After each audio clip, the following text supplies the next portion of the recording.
Welcome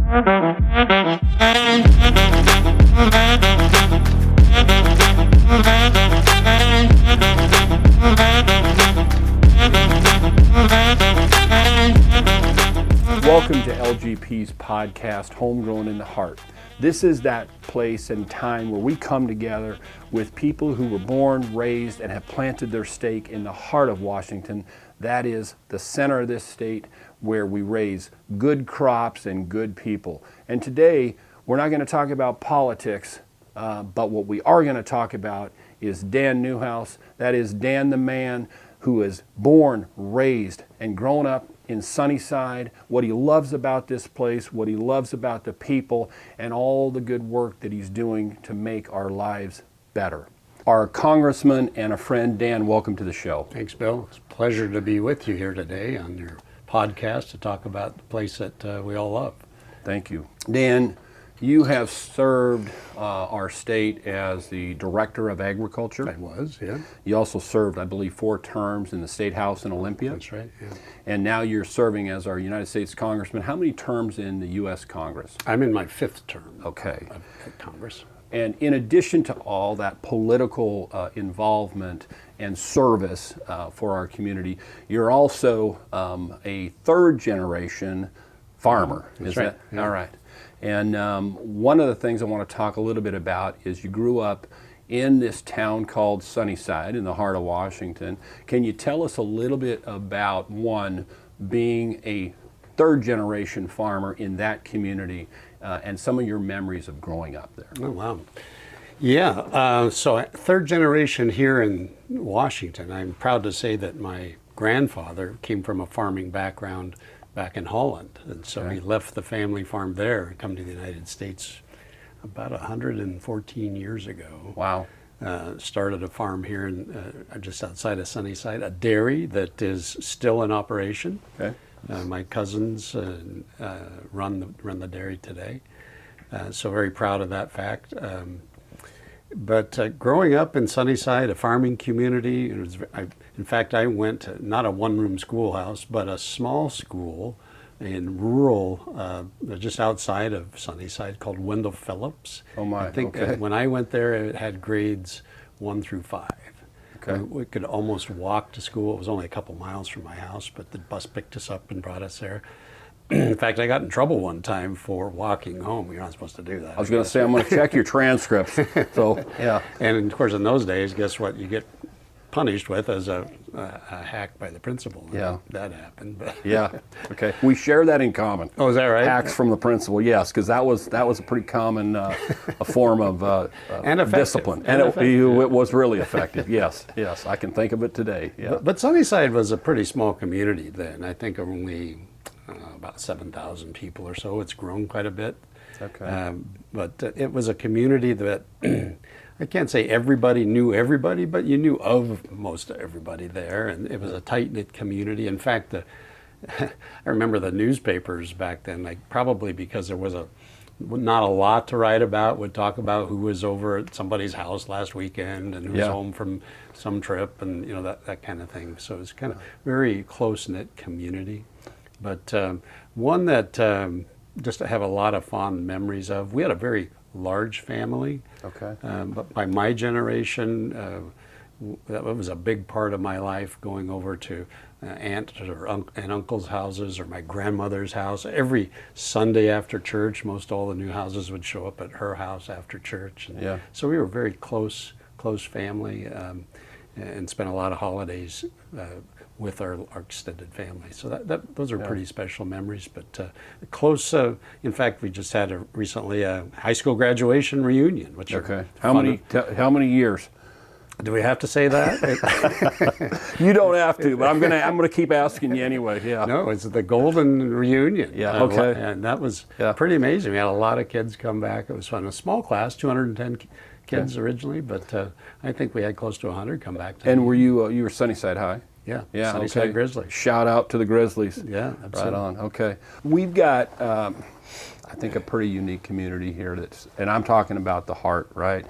the congressional district that runs all the way from the border of Canada down to the Columbia River, right through the heart of Washington. I think it's a unique community made up of some really special people. Yeah, absolutely. Can you think of a time, and I know you serve with, if I got my math right, so you got a 435 and another 535 elected officials back in D.C.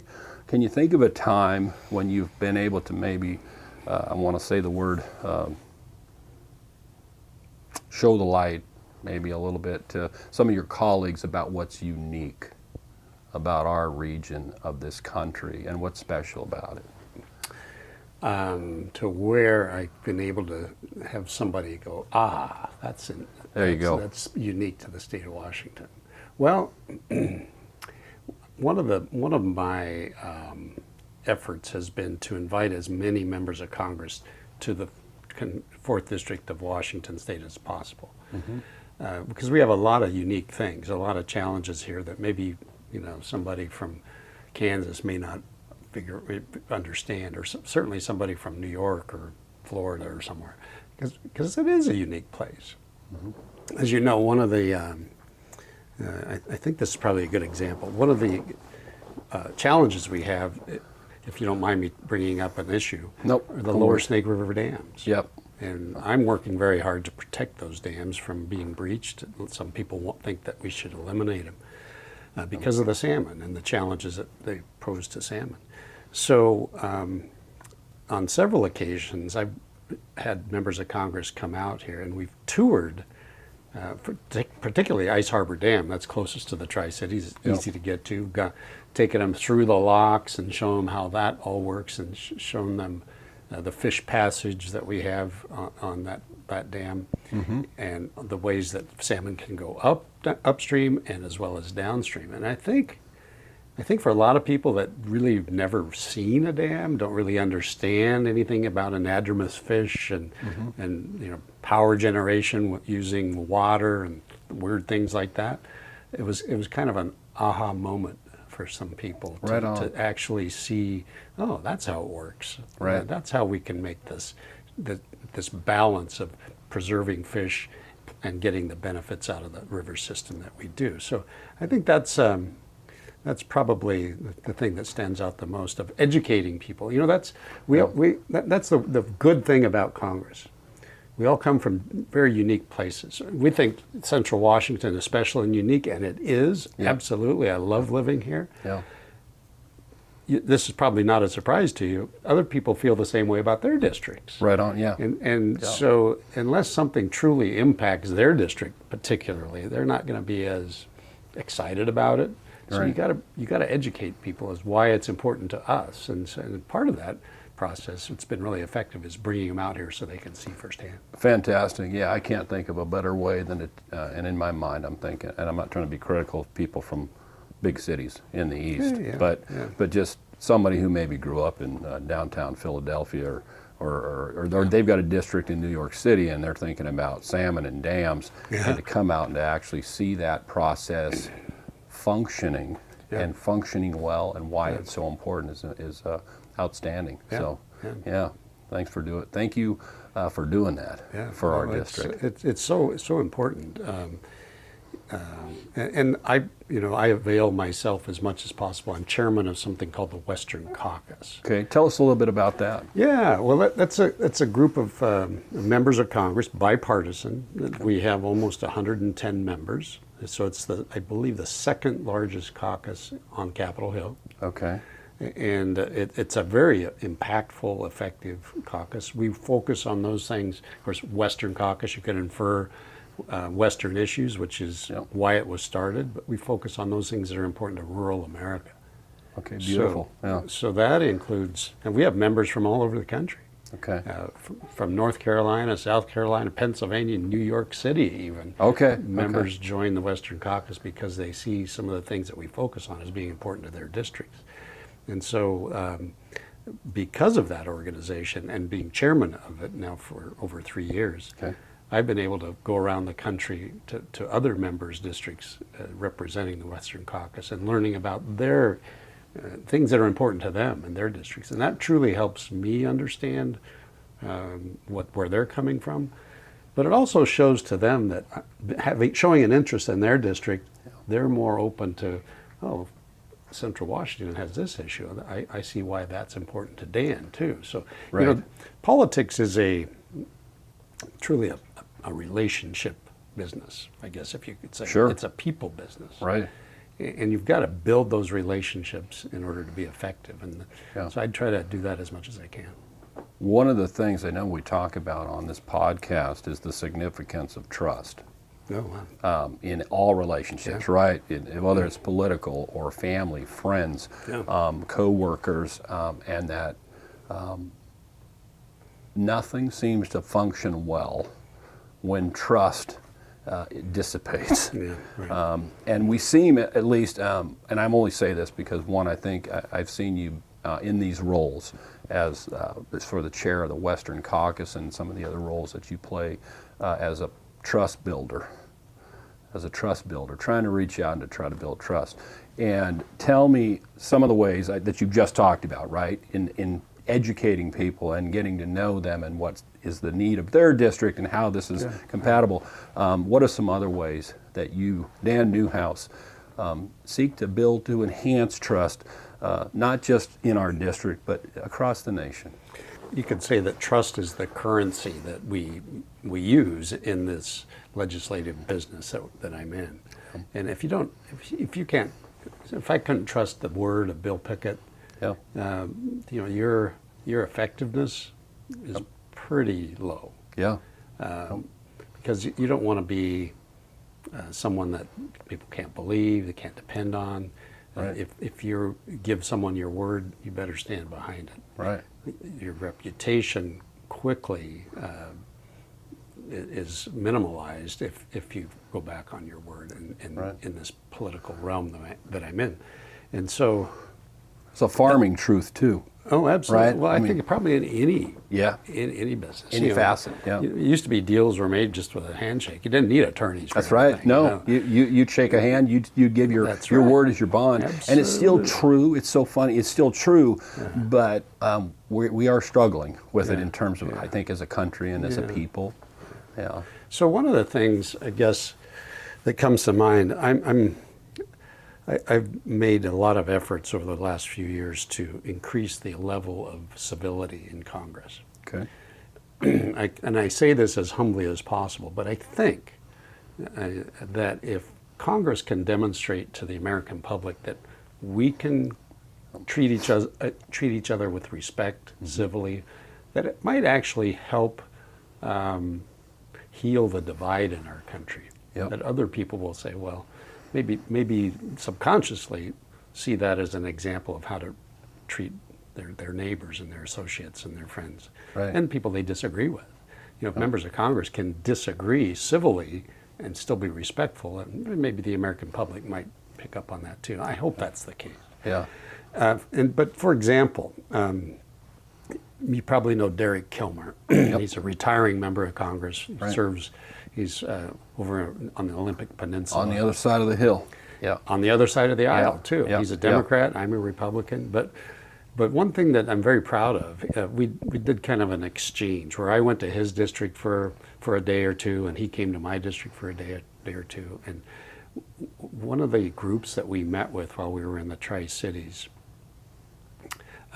we talked about our efforts in Congress to build civility and build bipartisanship and look for things that we can move forward on in positive ways, and just don't dwell on all the negative things. Try to solve those, but try to accomplish as much as possible. And so this group of people, I humbly say they were inspired by that, began a civility caucus, so to speak, in the Tri-Cities. And that was probably, 3 or 4 years ago, and it's still in existence today. Yeah. So I think, like I said, Congress should step up and show that we can get things done. We can disagree without being disagreeable and treat people with respect that they deserve. Yeah, amen. Amen to that. And I'm gonna just the word that comes to mind, and I'm just gonna put this moniker on you right now, champion for unity, okay? That kind of effort is being a champion for unity in a nation that's deeply divided over a whole host of issues. Sure. And I think that division, and I don't want to get on my soapbox here because we're in unity on this, that division is toxic. It's toxic to our nation. It's toxic to our descendants and our folks that will come after us. So everything you do that one enhances trust and builds unity and collegiality amongst people who disagree over so many things, but yet can be decent and respectful and professional to one another is outstanding. So I would just commend you, and I'm so proud that somebody from the heart of Washington is leading that cause. So thank you. Well, I like to tell people I grew up in the Washington State Legislature politically, right? Right. Legislatively, and I was in the minority my whole career in this Washington State Legislature. Yeah. Which was challenging. Right. No stranger to opposition. No. Being a Republican in Washington State, that's kind of where you find yourself. That's right. And so you learn that if you want to accomplish anything, you've got to be able to listen to the other side, help understand where they're coming from, and maybe offer some solutions to them that they hadn't thought of, and help them understand where I'm coming from and try to do the same. And I think that was a really good experience for me to be able to go to Congress where things are so divided, things are polarized. I mean, we're truly a shirts and skins kind of thing. I mean, and there's not a lot of room in the middle. And I think efforts to try to find that common ground is important because the country's got so many issues, so many challenges. We just can't afford the time that we lose by just fighting and not finding solutions. Agreed. So Dan, you mentioned Olympia. Yeah. Dan, I want to back us up in history a little bit. Your dad, Irv Newhouse, served 30 plus years. 34. Okay. 34. In our state legislature, and I know the last time I was over there, I didn't know him, but I know he did good work because there's a building over there that was named after him. And people don't get buildings named after him because they're mediocre. They get buildings named after him because they're great people, they're great leaders, and they do great things. So tell us a little bit about your dad and how he impacted and or influenced specifically your leadership style. Oh, wow, that takes a little self-reflection, Bill. Okay. Well, Dad served in the legislature like 34 years, half in the House, half in the Senate.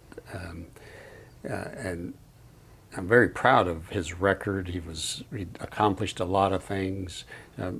Some of his colleagues said that half of the brain power was in that one person, which unfortunately I didn't get all of those attributes, but he was very well respected and was in positions of leadership and impact for many of those years. And you're right, they don't name buildings after anybody or everybody. So that's a huge honor that our family is very, very proud of. In fact, they just replaced the Newhouse building with a new Newhouse building. So very good. So that legacy will live on for a long time. Dad was elected to the state legislature, I think, in 1964. Okay. So I was very young.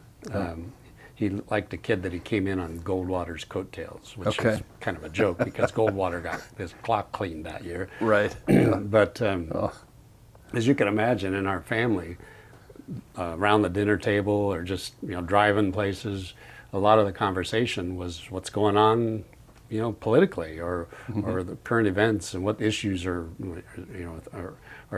churning out there that people are interested in. So I, at a young age, developed kind of an interest in things like that, both the political side and the legislative side. And I suppose that, without me even realizing that, influenced me, kind of started or planted a seed of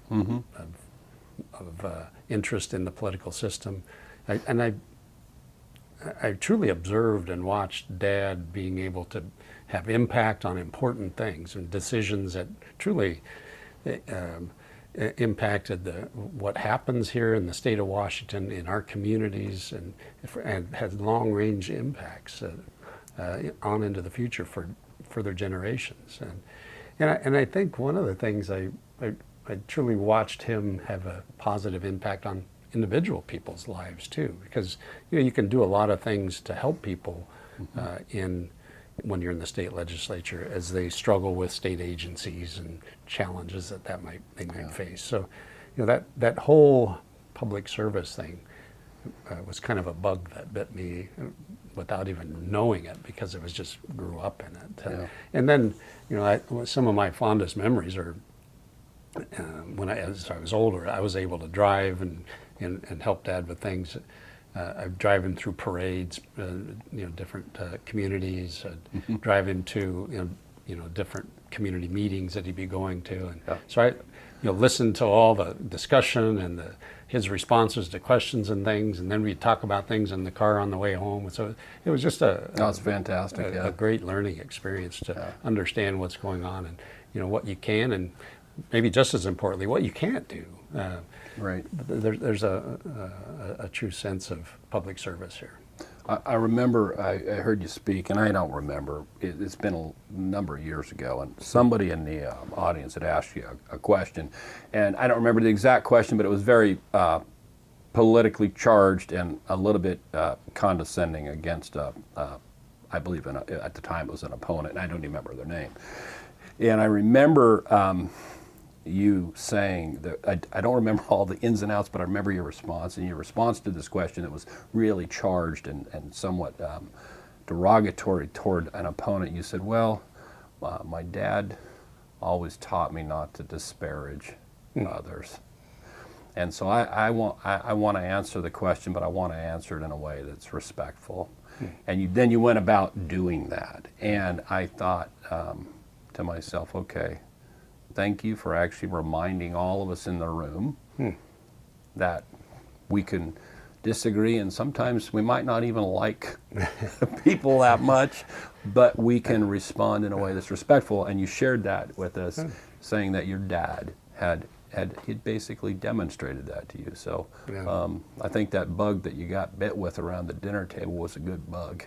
So yeah. Well, it all comes back to what we were talking about. Trust, civility, respect. Those are all important things in the political world. And that, just because somebody disagrees with me, I came to the realization, I guess, long ago that unfortunately I'm not always right. Right.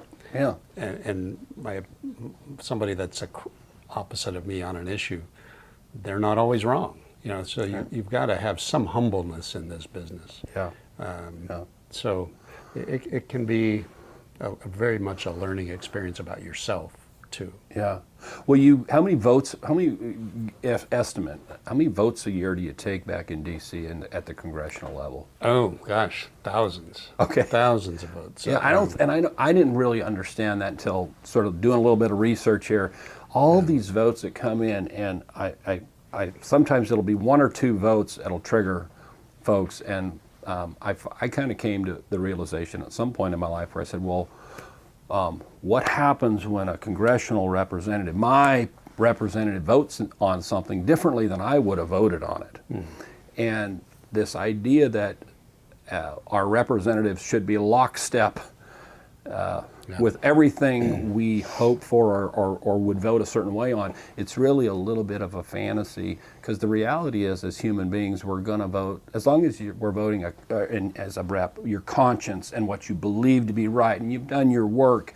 That's all we really can expect, as opposed to, you got to do it my way, right? And that divisiveness seems to plant that seed where we think, your elected must do it the way I would do it. How do you deal with that? Because you've got to have, when you're voting 1,000 plus times or whatever, thousands of times, you're going to have people who are frustrated. Well, I'm guessing there's probably in a 2-year term must be close to 10,000 floor votes or something. Wow. I've not added it up, but there's a lot. And then you've got committee votes too, which are sometimes just as visible and could be just as toxic or get people's attention. But so a predecessor of mine, Barb Lisk, I don't know if you remember that. You bet. That name.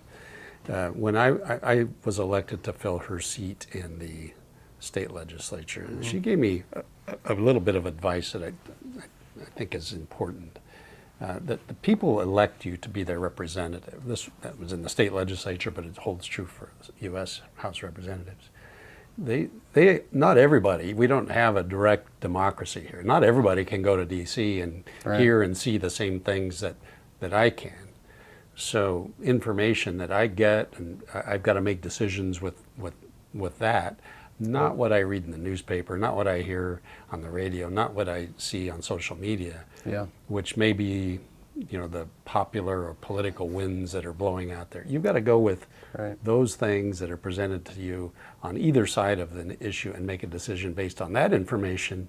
And then you've got to explain it if people have questions, and this is why I made this decision. And so sometimes that's a frustrating thing, because sometimes those political winds, or maybe that's the wrong way to term it, but those things that are happening on the internet don't have the story 100% right. Don't express the same information that I was privy to in order to make that decision. So sometimes you're fighting against that, which can be tough. But you just have to make those decisions based on what you see, because the people sent you there to do that for them, because they can't be there to hear that same information. And so that's important to do that. And it was that Abraham Lincoln said something like, you can please all the people some of the time, some of the people all the time, but you can't please all the people all the time. So no matter what you do, somebody's going to take issue with it. But as long as you explain where you're coming from and why you took the action you did, not everybody's always going to agree with you, but at least they are satisfied that, well, he's doing the best he can with the information he's got. So, right on. Very good explanation. That I think that is an absolutely accurate explanation of what you do every day. When you dig in and you're getting that information and you're making the decisions and the best decisions you can. So thank you for doing that. Good. Let's talk a little bit about that season of life. And I thought about this today because I was driving down here, and on the back of my car, there's a bumper sticker that says, Huskies for Newhouse, okay? And I was thinking back in the day that when I grew up here in the Valley, there were no Huskies. If you were talking about going to UW or some other school, you were a little bit of a traitor, because you were either a Nothing's changed. So it's different now. It's different. So you'd be a Wildcat up at Central, or you're going to go to Wazoo. And that was it. And beyond that, now that's all changed. Now there's a lot. I see so many Huskies here now. It's crazy. But tell us a little bit about your years at Wazoo, and some of the friendships you made, and what kind of influences, because I do believe, and I tell this to people all the time, especially my kids, those college years are very formative. They actually kind of shape you for the next couple of decades of your life. So tell us about your experience at Wazoo. One, what did you study? Yeah, well, you're right, and there is I think it's good-hearted, good-natured rivalry between the two state schools, the Huskies and the Cougars, and that's good. That's a good thing. It's fun. Most people take it in that way, the way it should be. It becomes pretty serious around football season. It does. But and now, well, we won't even talk about the dissolution of the Pac-12. Disappointing, right? Very. Although there is that one school that's forever going to be the Pac-12 champions forever, but that's okay. But moving on. Going to Washington State University was a very special time. It really was. Again, family has a huge influence. Both my parents went to WSU. I even had a great uncle that went to WSU. Oh, wow. Someone that I'm kind of named after in a way. And so, Newhouse attendance at Pullman goes back a long time. I think, let's see, we had 6 kids in our family. All attended Washington State University, all 6 of them. So that was a huge challenge and struggle for my parents, because there were 2 kids in school for quite a few years. I'm living that dream with 3. So I can only imagine the challenges. But it was just a great 4 years of my life.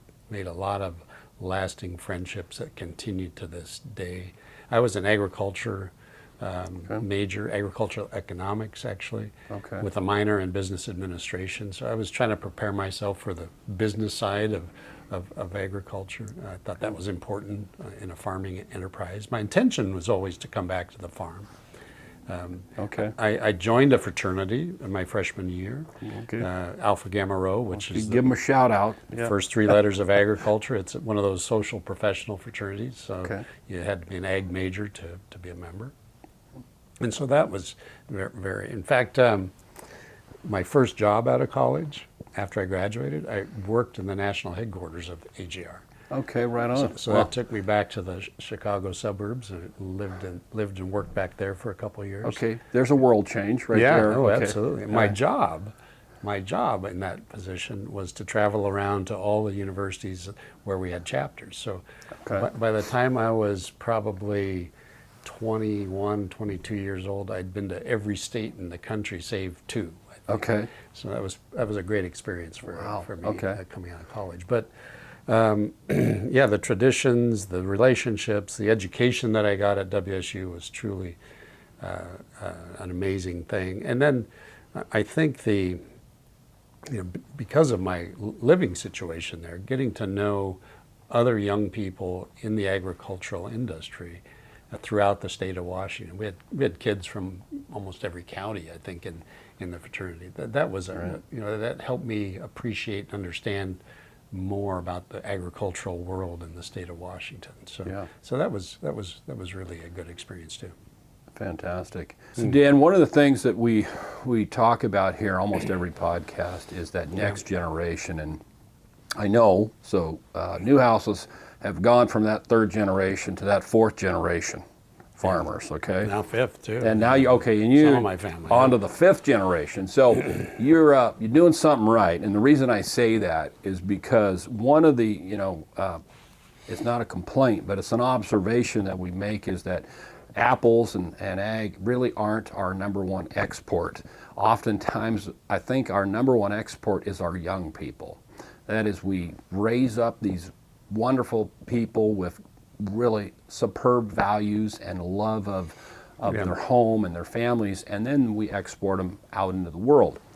One of the things we like to kind of talk through and get some ideas is how can we do things, whether it be better or different in the heart of Washington, to maybe keep some more of those homegrown folks and have them plant their stake here.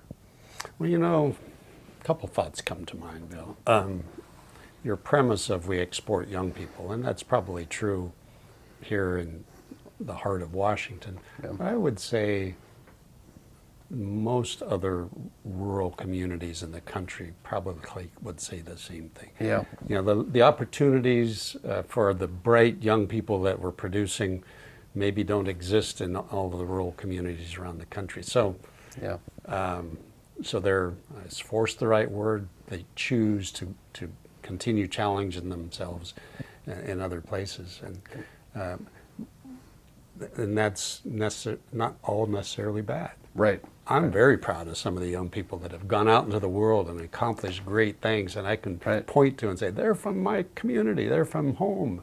That's pretty cool stuff. And the neat thing about some of those people, and those that you don't even read about in newspapers, but go out and do a lot of great things, is a lot of times they'll come back and use their treasure and their talent to invest in our communities, come back and maybe come back and make this home again. So that's a pretty cool thing too. And as you know, we're an agrarian economy in Central Washington, although that's changing. We're broadening our economy, and that's a good thing. And I think over time we'll also grow opportunities for those young people that we want to keep here and build our communities and make them stronger. But So it's kind of, I see both sides of that.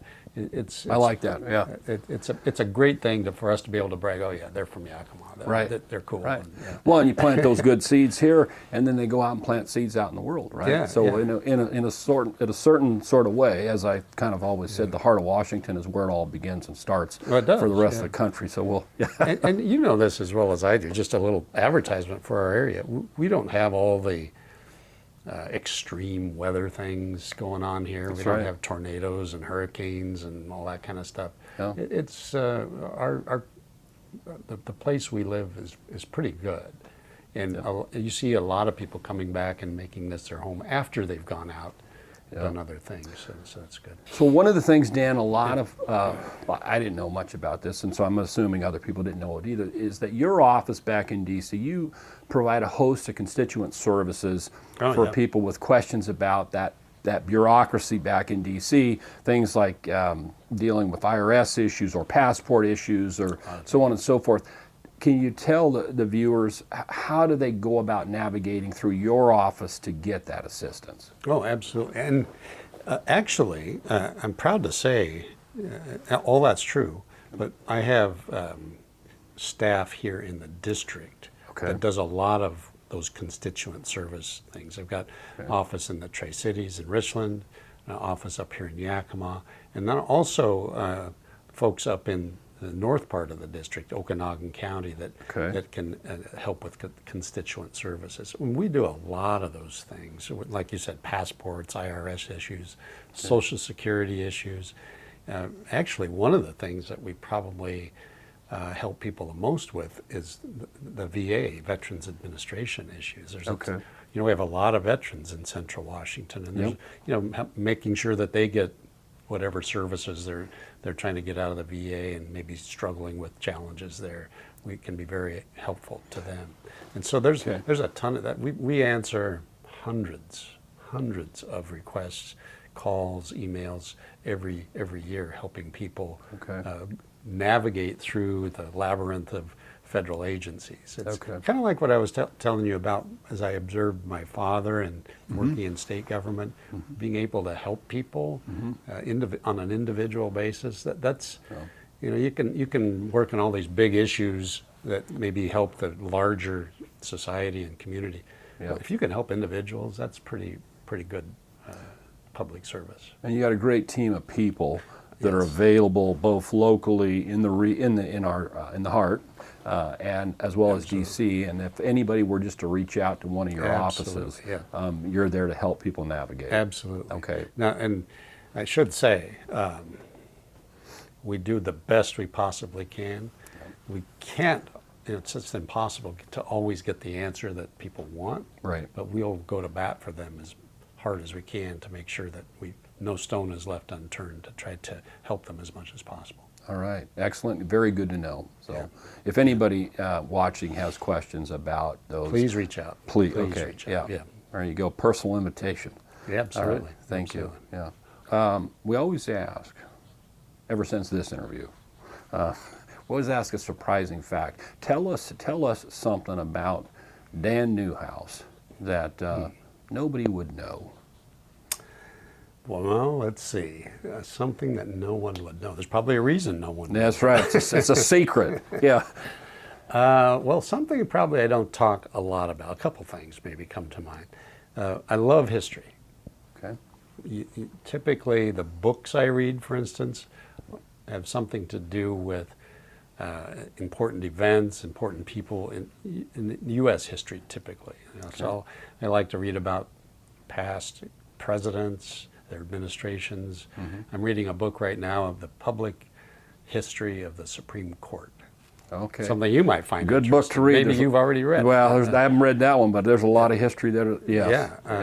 I'm a real, I don't know if I'd say a history nut or history buff, I guess, on the subject of the Civil War. I love the sometimes I think I'm reincarnated from that period. Yeah, or something. yeah. But yeah. That's Well, just you know my relatives then from right. Yeah, General that's right. George Edward. Yes, That's yeah, right. Yeah, Yeah, the Pickett's yeah. Charge and all that. Renowned picket lore. Yes. Yeah. Yeah. So that's just fascinating to me. I've been to Okay. Gettysburg, and Okay. Yeah. those kind of things are just. I think who was it that said you need to learn from history, or else you're doomed to repeat those mistakes, and which isn't the only reason I read those things, but I think it's important to understand where we came from. It helps us understand where we're going and why. And I love local history too. We have a fascinating history in the heart of Washington. We truly do. And there's I think it's the reporter's name is Don Myers, just to give a plug to the Heart of Washington. Shout out to Don. Newspaper. Yes. He does these really interesting articles on things that have happened in the Yakima Valley, which I just love to see those. In fact, the most recent one I've seen was the Tieton irrigation system, which I'm proud to say my grandfather helped construct that. Oh, right on. I just spoke with Don the other day, and I think those pieces are fascinating. Yeah. Number one, and I'm waiting, because if he's done it, I didn't see it, but I'm waiting for that piece on Ben Snipes. Oh yeah. So you've read some of the Roscoe Scheller books, I'm little sure. little bit about Ben and Snipes Mountain and all the good things. And that's a really cool part of our history too. Yeah. It's just fascinating. It really is, and I don't know what other interesting or not so interesting things that people don't know about me. One of my, besides history and things like that, I've always, for some reason, had a fascination with drag racing. Okay. Renegade Raceway. It's It's used to that love to go Lower there. Valley DNA. I guess. Yeah. I guess. But Yeah. that's Okay. When I was young and foolish, I used to think that I could do that. And Well, we used to put a bunch of us in the trunk, and we'd go through, and we'd only pay one ticket. This full disclosure here. I'm not sure Renegade, the statute of limitations. It's probably has run out not. on They're this going one. to charge me. They're going to send me a ticket for going to Renegade. But yeah, a lot of fun times seems to be the summer, the hot days of Yakima and the Valley here, and that drag racing and how much fun that was just to be together with people in camaraderie and watch some fast-moving cars. Oh yeah. I love the rumble, and you can feel it right in your chest. Yeah. The adrenaline. It's quite the fun thing. All right. What is a Heart of Washington staple? And what I mean by that, not just it could be a food, it could be something we produce in the ag world, or it could be a place or a season that reminds you of home. That is the Heart of Washington. For me, the example is always that sweet summertime where you got a lot of people complaining about dry, hot, dusty time, but for me, there's a sweetness to it that always, it reminds me of home and where I grew up. What's that for Dan Newhouse? Well, interesting you brought up summer, because being a farmer during the summer, I always had to work outside when it's hot as heck. That's not always the most fun thing. Yeah. But I think you'd say it could be a thing or a place I think for me, what reminds me and makes me feel good about being here and living here, fall is my favorite time of year. Okay. I mean, you can't beat the falls we have here. The cool, crisp mornings, the warm days. Yeah. The sun's a little lower in the sky. Yeah. Laura would refer to that as autumn. But it's her favorite season too. Absolutely, in the valley here, yes. And yeah. Being a farmer, the fall always brought with it, the harvest. Yeah. And so in the Yakima Valley here, I mean, you don't all you have to do is go outside, and you can smell the aromas of fall in the Yakima Valley, the hops, the grapes, the mint at the time of year when they're cutting mint, all the different things that are being harvested or ripe, even the corn, those kind of things. And I guess, not to get too deep on you here, but being a farmer, that the fall is kind of the culmination of a lot of work. A lot of struggles and trying to make things grow and make things happen, and you get to truly, see the fruits of your labor when those things all come together and you go through the harvest. It's a lot of work that period of time is, but it's also usually a great feeling of accomplishment and bringing together all the work that you've done for a year comes together at that time. So there's also when harvest is done, that feeling of kind of relief and a sigh of hopefully satisfaction, but that a job well done and Accomplishment. Yeah. So that's that whole that whole part of the year is special to me, and it's a unique because of the crops we raise, because of our climate. I don't know that you'd have a similar kind of feeling in any other part of the country. That's fantastic. Thank you. Let's all try to be champions for unity. First and foremost, champions for truth, and champions to erase, to the extent we can, division. That's the call for today. I want to say thank you, Dan. I want to thank you for being a good friend. Also, I want to thank you for being a congressional representative to the people in the heart of Washington. You're truly a statesman, one of the few. You are appreciated for what you do, and again, thanks for being here and taking the time to be with us. Thank you, Bill. It's a pleasure being with you. All right. Thanks. If you want to learn more about what Congressman Newhouse is doing for the heart of Washington, you can reach out to newhouse.house.gov, and they'll be happy to take your questions and respond to the things that you're searching for. If you want to learn more about LGP, you can reach us at lgplawfirm.com. If you need legal services, please reach out. We'd be happy to help.